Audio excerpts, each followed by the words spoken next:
a 30-acre gravel pit today, close to home, on a day session.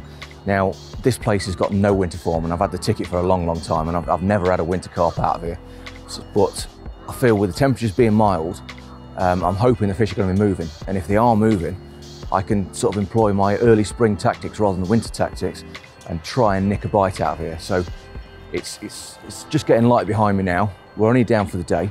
So I'm going to get the rods out quickly now and then just scan the water for the entire day, see if I can see one show. If I can see one show, I'm hoping one fish might lead to a couple of fish, and we'll see where we are. But I'm probably getting ahead of myself a little bit here because it is a bit of a task just to try and catch one out of here. But I'm going to bang the rods out now, sit and watch the water and see if I can get something. So let me get the rods out.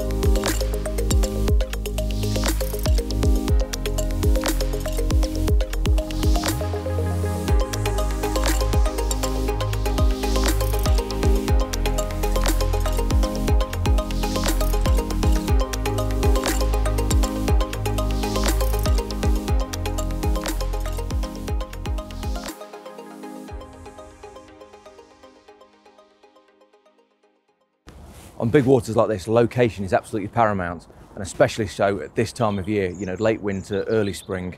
The fish will be held up in small groups. You know, if I see one show, that could lead to 20, 30 fish sitting there in a pack.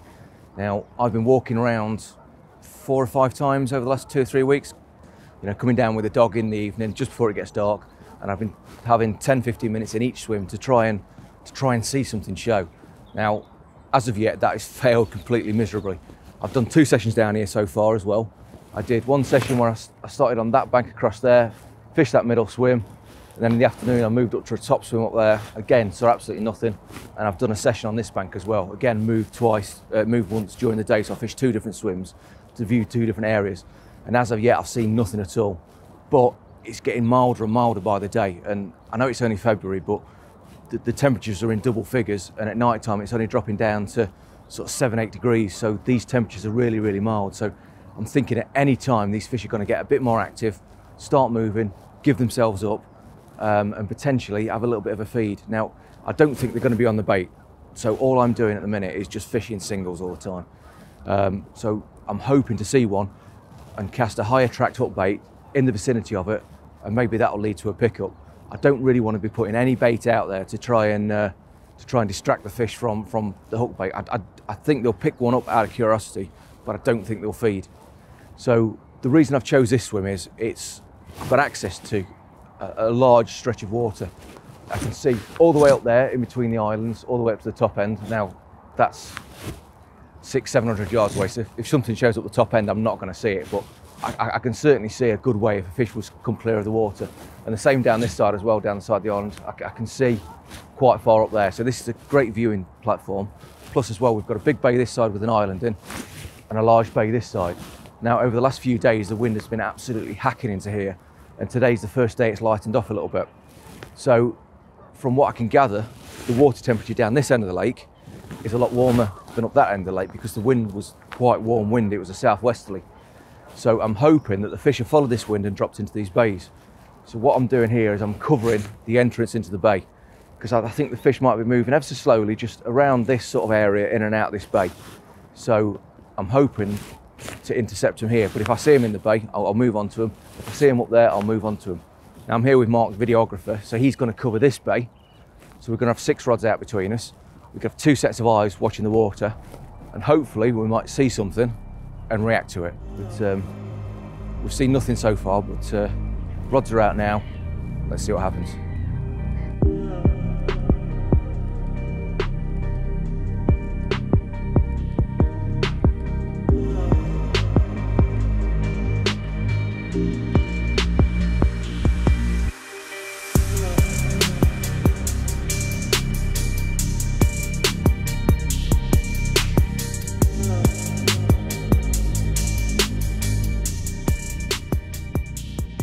I know this lake reasonably well because I first got the ticket for here well over 30 years ago, and I started fishing it back in the late 80s, but that was mainly for pike, and it wasn't until the 90s I started carp fishing.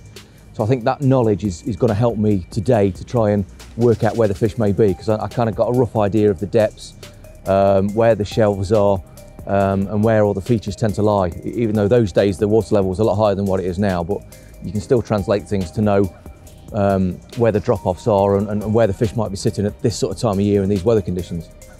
Now, I first started carp fishing really this place back in the 90s, and it was the early 90s, and it was quite an intimidating place to come and fish. You know, 30 acres when I was a teenager was quite a big task, and it was never highly stocked back then, and the fish were never huge by today's standards. But back then, a 20-pounder was a really good fish, you know, especially for the Midlands where I live. It's you know, I don't live down in the Colne Valley or Essex or places like that.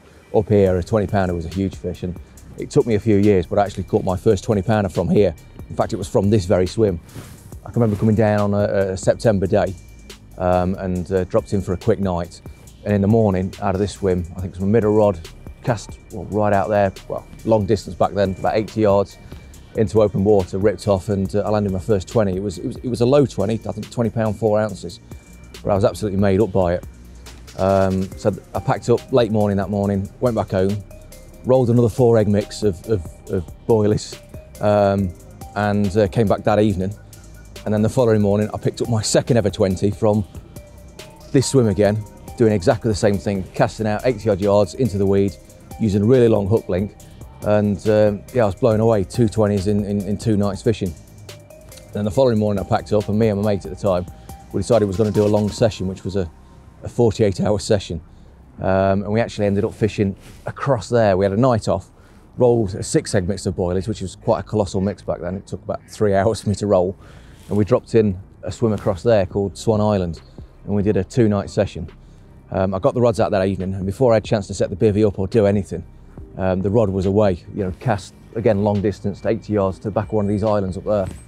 And halfway in, it got weeded, so I had to give it steady pressure, and ended up bringing in a big ball of weed, and I smashed my PB again and ended up with a 24 pound 4 ounce cracking scaly linear. It was absolutely stunning fish, that one.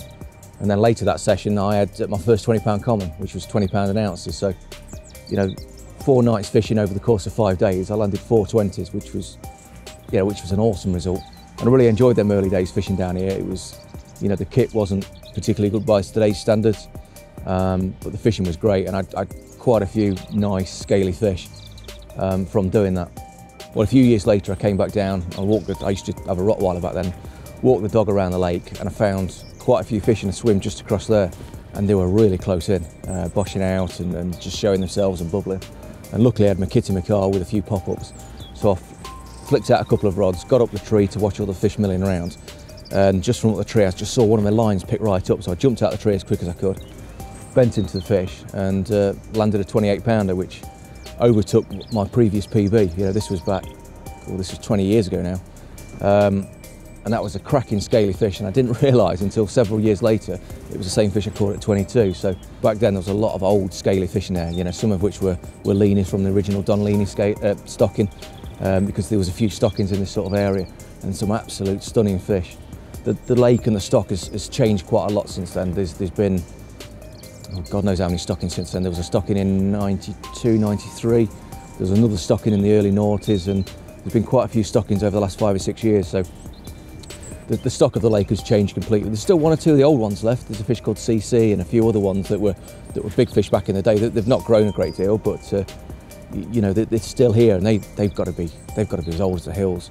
But a lot of the young stockers are now coming through and doing decent weights. So the stock of the lake's changed, but the topography hasn't. So I'm fishing now with a lot of the knowledge I gained then to where the shallow areas are and where the deep areas are. So hopefully that will help me catch a fish today.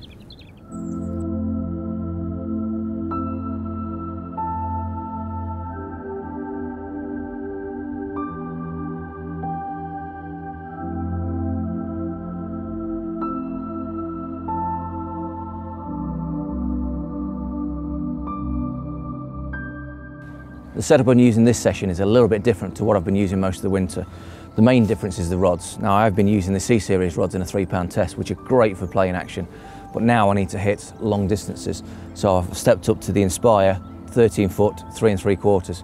And with these rods, I can hit really, really long range. If I stepped up to braid, I can do absolutely silly distances, but with this thick mono I've got on at the minute, I can still hit 130, 140, maybe even 150 yards if the weather conditions are right. So if I see a fish show within range anywhere around in the lake, I can get a single up bait on its head, which is vitally important in these conditions because the fish can't be controlled by bait. They're not really that hungry. So I'm just trying to put a single hook bait in front of the fish's nose just to get a curiosity pickup more than anything. And these rods are great at doing that. Because they've got the minima guides, they've got a really light tip section, which means the tip recovery is a lot quicker, which is great for hitting ultimate distance, because if that rod straightens quicker, then the line's got less friction to run through. But if your rod's doing that quite a lot, when you hit a big long distance cast, then your distance is going to suffer. I've also switched over the reels as well. I have been using the Okuma T-Rexes, now I've switched over to the 8Ks, and that's just simply because it's got a much bigger spool, which aids casting. You know, the line on this reel is going to literally pour off the spool as I whack it long distances, and that'll help me get an extra 5-10 yards. It's also got a faster retrieve rate as well, which sort of helps when you're banging it 130 yards. It's, you know, it's less effort to wind it in. I've also changed the line that I'm using as well. I'm a massive fan of fluorocarbon, and I use fluorocarbon for most of my fishing up to about 100 yards, but on a place like this I need to go that little bit extra, so I've switched to mono. And I don't use mono that often. If I was fishing exclusively long range, I'd go for braid, because most braids, well, a fine diameter braid will outcast a mono. But for this, I could be fishing 10 yards out, I could be fishing 150 yards out. So I've gone for a mono just because it sinks, it blends in a little bit better than braid, and it will do a fantastic job. Now, I didn't want to step down to a really fine mono and go with a shock leader, so I've stuck with quite a thick mono. I've gone with the density in 0.40, which is rated about 20 pounds. It will still cast in the right conditions over 140 yards, but it's also got great abrasion resistance, which is what I need for a gravel pit like this. You know, there's gravel bars here, there's islands, there's a big sort of snaggy tree around to my right hand side. So if a fish kites over a feature, a 0.40 mono will be, well, hopefully she'll be strong enough to resist any sort of abrasion and help me land what could potentially be quite a big fish. Bite indication is also quite important to me in this sort of situation, basically because the water is still not that warm. I know it's about 10-12 degrees outside today, but the water temperature is not caught up with that, so I'm guessing the water's sitting at about 8 degrees, something like that. So the fish will not be as active as what they are in the summer.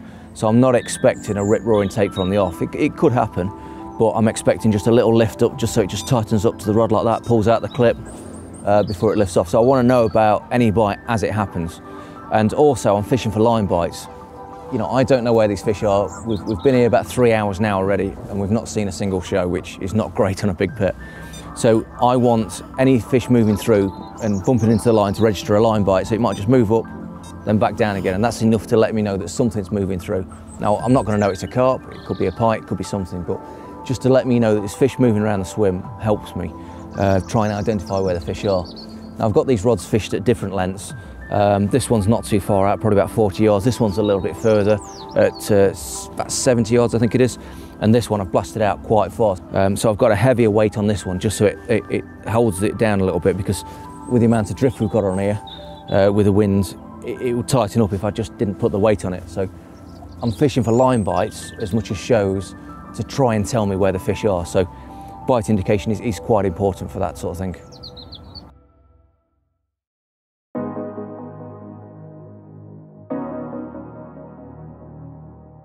Well, I've been watching the water all morning since we got here at dawn and seen absolutely nothing, which is probably unsurprising because I've seen nothing up until this point. But I was just looking out there in the vast openness, and at about 100 yards, 90 to 100 yards, I just saw this black shape disappear under the surface.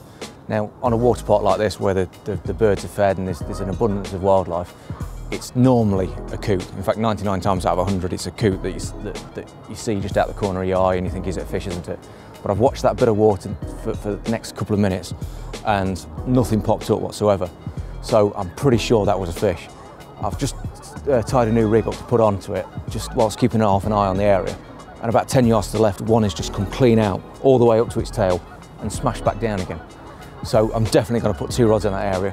One where I saw the first one where I saw the second one, and hopefully that'll produce a bite. But that is what I've been waiting for all this winter, just to see a fish and give me something to react to. So I'm going to get these rods in, or get 2 of these rods in now, and position them on the fish, and hopefully that will lead to a bite. But that's the best positive news I've had on this lake all winter.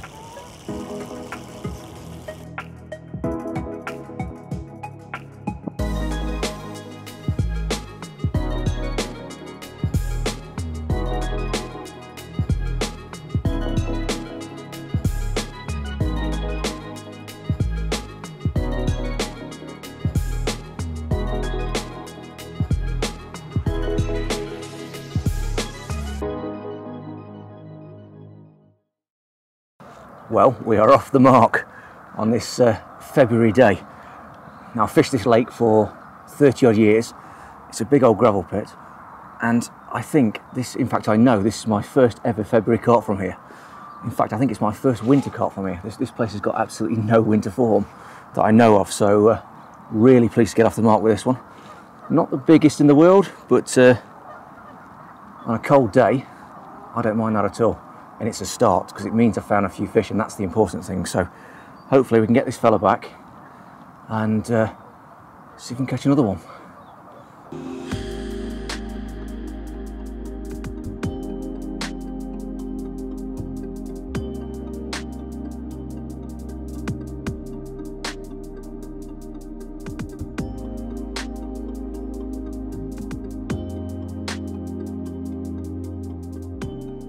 Well, I was really pleased to get that fish at this time of year, and it kind of gives me hope for over the next few weeks of trying to catch a few more before these travel restrictions and night restrictions are lifted. I won't be able to do nights on my syndicate or travel to my syndicate waters, so it looks like I'm going to be fishing here for a little while longer. The other thing I like about the capture is it was the first capture on a new rig that I've been trialling. Now, I started messing around with this at the back end of last year, but this is the first time I've caught on it. Now, essentially this rig is just a runny rig, and it's got many of the same mechanics as a runny rig, but I've put a little D on it. And the reason for that is when I first started using the Ronnie 2 or 3 years ago, one of the first casts I did with it, the bait flicked round and maxed the hook point on the cast, which completely rendered the rig useless. So after that, I've never really used the Ronnie. But with this little D loop on it, it just stops the bait. Even if the bait flies back in the cast, it just stops it going round and masking over the hook point. So to me, it's like a little improved Ronnie. Now, I don't suppose I'm the first person to ever do this, but you know, it is something I've been playing around with, and it is something that I'm quite happy with, and that fish just proved it, because that hook hold was really good. Now, the bait I'm using is a little essential cell. In winter and early spring, I love a yellow or orange bait. I think they're the best. You know, a lot of people use pink and swear by pink, but I've never really done that well on them. And I suppose my confidence is a bit poor with them because I'm colourblind, so I probably don't see the pink as vibrant as what a lot of people do. But I do like a yellow bait. And in this pot, there's a few 16 millers, there's a couple of 12 millers, and there's a few little barrels. And there's the barrel I caught on today. And I like the barrel because it's very, very buoyant. So it's never going to drop down, even though you've got a lot of metal on a Ronnie rig. So it's never going to sink. But it's from the fish looking from the top, it's only got a small profile, so it doesn't seem like a big bait. And in conditions like this, when the water's still cold, I don't think fish are looking for a big 20 mil or a 60 mil bait, but a little, what looks like a 12 mil bait can often do the trick. So that combination of rig and baits caught me that fish, and I'll carry on using them for a little while longer. Now the rod's back out with a fresh rig on it. That's why I've got the rig just here. The hook probably needs sharpening a little bit more. I've not seen any more fish show, but hopefully there's still fish out there, and I'm hopeful that I might get another fish today. I know that's a little bit greedy in February, getting 2 fish in a session when I've never caught one before, but I am quite confident, especially with the sun coming in and out. It's just warming the water up a little bit and getting those fish moving, so hopefully I might catch another fish.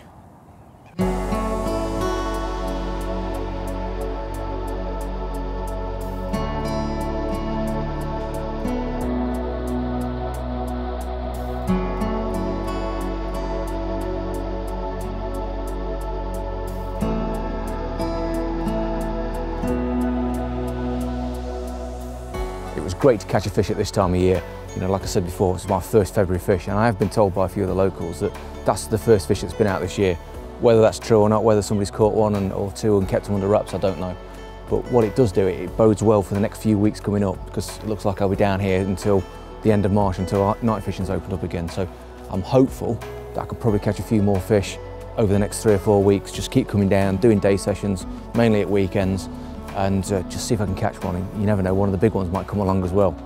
So if you like what you've seen here, why not subscribe to the channel, and there's going to be plenty more content like this. And when things open up in the spring, I'll be travelling down to my syndicate waters. Marcus Clark will no doubt get me amongst the bigger fish, and there'll be plenty of interesting content on the channel, so make sure you subscribe.